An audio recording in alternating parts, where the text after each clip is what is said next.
বিশিষ্ট ব্যক্তি লগ পাইছোঁ বৰ্তমান মই আছোঁ শৈশৱ উচ্চতৰ মাধ্যমিক বিদ্যালয়ৰ প্ৰাক্তন অধ্যক্ষ প্ৰণতি বৰুৱা বাইদেউক প্ৰথমে পৰিৱেশ দিৱসৰ আন্তৰিক শুভেচ্ছা জ্ঞাপন কৰিছোঁ ধন্যবাদ ময়ো জনাইছোঁ বাইদেউক যিহেতু লগ পাই থাকোঁ বিভিন্ন ধৰণৰ কথা বতৰা পাতি থাকোঁ আৰু বাইদেউ মানে য'ত কথা বতৰা ভাষণবিলাক দিয়ে তাত আমি আগবাঢ়ি মানে কিবা এটা ক'বলৈ মানে নোৱাৰোঁ কাৰণ বাইদেৱে বহুতখিনি কথা আমাক শিকাই বুজাই বাইদেউৰ লিখনিৰ পৰা বাইদেউৰ কথা বতৰাৰ পৰা বহুতখিনি আমি জানিব পাৰোঁ বাইদেৱে আজি বিশেষকৈ এটা বহুত ধুনীয়া এটা কবিতা লিখিছে মানে কবিতাটো আগতেই লিখা আজি সেই কবিতাটো আজি মই মানে শুনিছোঁ মানে প্ৰকৃতিক বিষয়েও যথেষ্ট কাম কৰিছে বাইদেৱে যিহেতু হুকুমাৰ কলা কেন্দ্ৰত বাইদেউ মানে ছবি তবিও শিকাই নহয় জানো বাইদেউ নৃত্য ছবি সংগীত গোটেইকেইটাৰ হেৰিয়ে শিকায় গতিকে প্ৰথমে আজি এই বিশ্ব পৰিৱেশ দিৱসৰ দিনটোত আপুনি নৱপ্ৰজন্মক কি ক'ব মোৰ ক'বলগীয়া এইটোৱে আচলতে আমি প্ৰকৃতিক ভাল পাব লাগে মই এটা কথা জানো আমি দেখোঁ কিন্তু নাচাওঁ হয় ছাৰ হয় বাইদেউ হয় আৰু আমি চাওঁ কিন্তু নেদেখোঁ সেইটো এটা বৰ ডাঙৰ কথা এতিয়া আমি সাধাৰণতে মন কৰোঁ এতিয়া মই প্ৰকৃতিক ভাল পাওঁ কাৰণে মই প্ৰতিজোপা গছ বনেই চাওঁ কোনজোপা গছৰ কেনেকুৱা পাতৰ বিন্যাস কেনেকুৱা মোৰ মানে বিৰাট ভাল লাগে এইবিলাক চাই আৰু সংগ্ৰহো কৰোঁ আৰু মই সেইকাৰণে নৱপ্ৰজন্মৰ ক্ষেত্ৰত মই এটা কথা তেওঁলোকক বৰ অনীহা তেওঁলোকক চৰাই এটা দেখুৱাই সুধিলেও ক'ব নোৱাৰে এইটো কি চৰাই কাৰণ তেওঁলোকৰ ৰুচি অভিৰুচি জন্ম হোৱাই নাই আৰু তাৰ কাৰণে তেওঁলোকে ঘৰুৱা পৰিৱেশো পোৱা নাই আমি কিন্তু সৰুৰে পৰাই সেই ক্ষেত্ৰত মানে এটা পৰিৱেশ পাইছিলোঁ আৰু সেইকাৰণে আমাৰ আগ্ৰহটো চাগে বাঢ়িলে আৰু নিজৰো কিছুমান কথা থাকে নিজৰ আগ্ৰহ অভিৰুচিৰ কথা আৰু সেইকাৰণে মই ভাবোঁ যে প্ৰকৃতিৰ জগতখনক আমি চাব লাগে প্ৰকৃতিৰ মাজত আমি বহুত কিবাই বিচাৰি পাওঁ যে কোনজোপা গছ কেনেকুৱা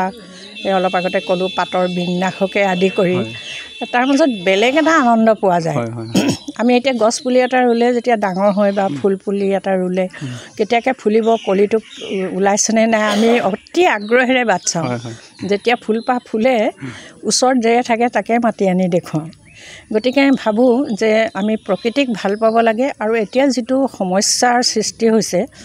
যে উষ্ণতা বৃদ্ধি এই ক্ষেত্ৰত একমাত্ৰ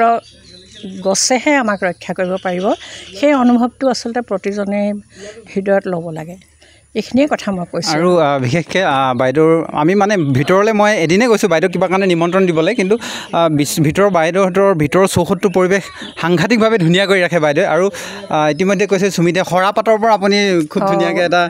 মই মানে হেৰি কৰোঁ এতিয়া কেইবাবাৰো খুজি এজনৰ পৰা আনিলোঁ বেতগুটি কাকপথাৰ অঞ্চলৰ সেইখিনিও মই সজাই থৈছোঁ মাখিলতী ঘৰতে আছে মাখিলতীখিনিও সজাই থওঁ আৰু কিছুমান শুকান গছৰ মানে ফুলবিলাক যেতিয়া শুকান হৈ যায় তাৰ এটা বেলেগ মানে সৌন্দৰ্য সেইবিলাক মই চব আনি পেলাই কলহত ভৰাই থৈ দিওঁ আৰু ভাল লাগে আৰু যিবিলাক চাইকাছ বুলি কয় তাৰ পাতবিলাক কাটি পেলাই তাৰ লগত মিলাই মই এইবিলাক সজাওঁ আৰু ভাল লাগে সেইবিলাক কৰি বিশেষকৈ মানে বস্তু এটা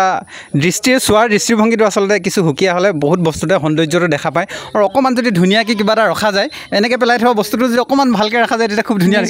নিজৰে ভাল লাগে আৰু বিশেষকৈ আৰু এটা কথা পাতিব বিচাৰিম বিশেষকৈ বাইদেৱে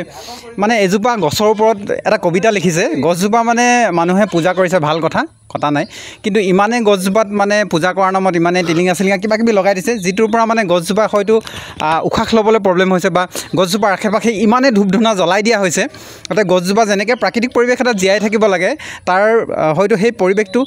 পোৱা নাই সেই গছজোপাই জীয়াই থাকিবলৈ তাৰ ওপৰত এটা বাইদেউ কবিতা লিখিছে অকণমান বাইদেউ জানিব চেষ্টা কৰিম এইটোৰ বিষয়ে এইটো হ'ল আচলতে মুকলিকৈ ক'বলৈ হ'লে বৰদুবিৰ টিলিঙা মন্দিৰৰ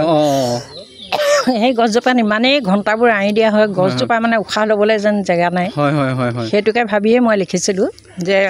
আমাৰ হাত নাই আমি গহনাবোৰ খুলি থ'বলৈ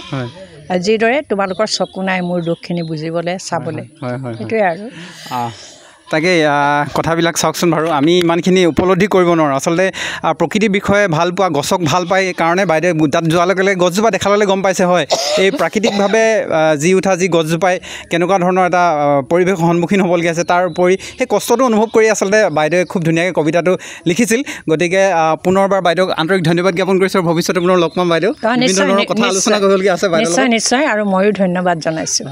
গতিকে ভিডিঅ'টো চোৱাৰ বাবে সকলোকে ইমানখিনি ধন্যবাদ জ্ঞাপন কৰিছোঁ আৰু ফেচবুকত চাই আছে যে সকলোকে পেজখন ফ'ল' কৰিবলৈ অনুৰোধ জনাইছোঁ আৰু ইউটিউবত চাই আছে যে ছাবস্ক্ৰাইব কৰিবলৈ অনুৰোধ জনাইছোঁ ধন্যবাদ জয় অসম